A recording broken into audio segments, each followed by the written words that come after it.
Our country itself is sick. That it's lost its sense of direction, even its common decency. You don't so much as wiggle a finger. There's a lot of people saying a lot of things, but in the end, you gotta listen to yourself.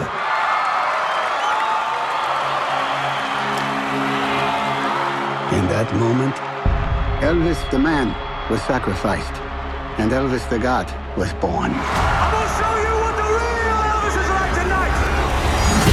You're looking for trouble? You came to the right place. You're looking for trouble? Look right in my face. Austin, welcome to Australia.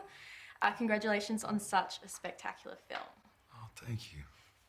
Now, one day you were singing, and a friend actually suggested, just off the cuff, that you should play the King of Rock one day. And then a few days later, your agent called you about the film. Now, Colonel Parker believed in destiny. Do you? I think so. When you look back in retrospect at your life and you see how things connect, yeah, I think so. You've already spoken in the past about the in-depth research required for this role. What was your connection or your knowledge of Elvis Presley before this opportunity even presented itself?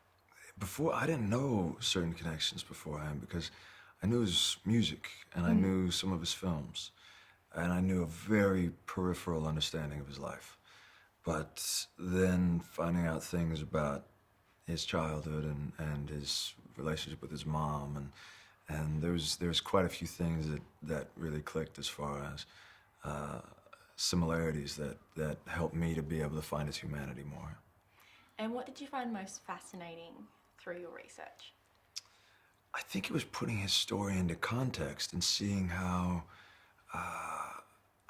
his childhood gave him a certain drive and the fact that he's dirt poor as a kid and he's living in one of the few white houses in a black neighborhood, and the fact that he's going to black gospel churches and juke joints and Beale Street, but then also loving country music. And so the fact that we don't have Elvis without black music and black culture, the fact that that's what inspired his style and his musical taste.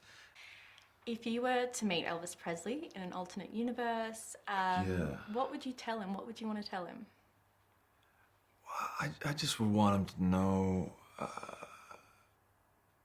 you know, as he got close to the end of his life, he really had the feeling that he was going to be forgotten after he died, and that he never made a classic film, so he thought that he was just going to be forgotten. And I think that him just being alive today, he would see how loved he is around the world. Well, since my baby left me. Oh, They're gonna put me in jail. The way you sing is God-given. So there can't be nothing wrong with it. Well, it's one for one money. if you don't listen to me, Two for the show. all that your mama has sacrificed for you will be for nothing. Trust me.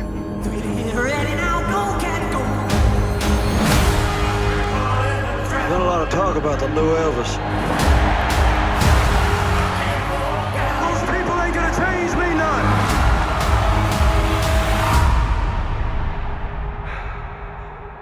I think if you dream it, you'll do it. Never met anyone like you. I hope not. The most captivating moment of your performance was when Priscilla tells Elvis that she's leaving at the bottom of their stairs. How did you prepare for such an emotional scene? Well, that scene was also my audition scene, so I did feel a little bit of pressure, I suppose, because I knew what it was and I knew what it meant and it had got me the job.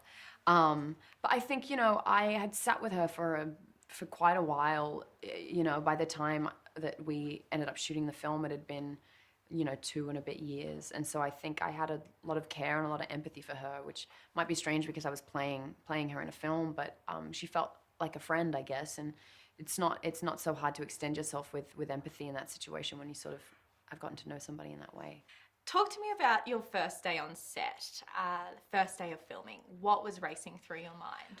My first day on set, I didn't have any lines. I had the pleasure of watching Austin throw himself into the 68 special, which was a sort of insane experience. He really threw himself into the flames with no fear, and to watch somebody go out on a limb like that and really pull it off was such a masterclass in commitment to the role, and such a masterclass in being really brave. So yeah, it was spectacular. It was, we've all seen the 68 special. It's something else. Did Baz Luhrmann offer any words of wisdom that have stuck with you and will continue to stick with you throughout your career? Any words of wisdom? I mean, honestly, Baz, and I think Oz would say the same thing, he's like a little Yoda. Like, he sort of like moseys around, and then he'll say something to you and you'll be like, excuse me? I can't remember. I think I said something to him recently. I can't remember. I was like, Baz, I think you just threw me in the deep end. And he was like, when have I not thrown you in the deep end? Ladies and gentlemen, here's Elvis Presley.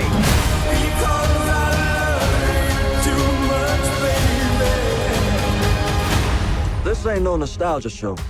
We're gonna do something different.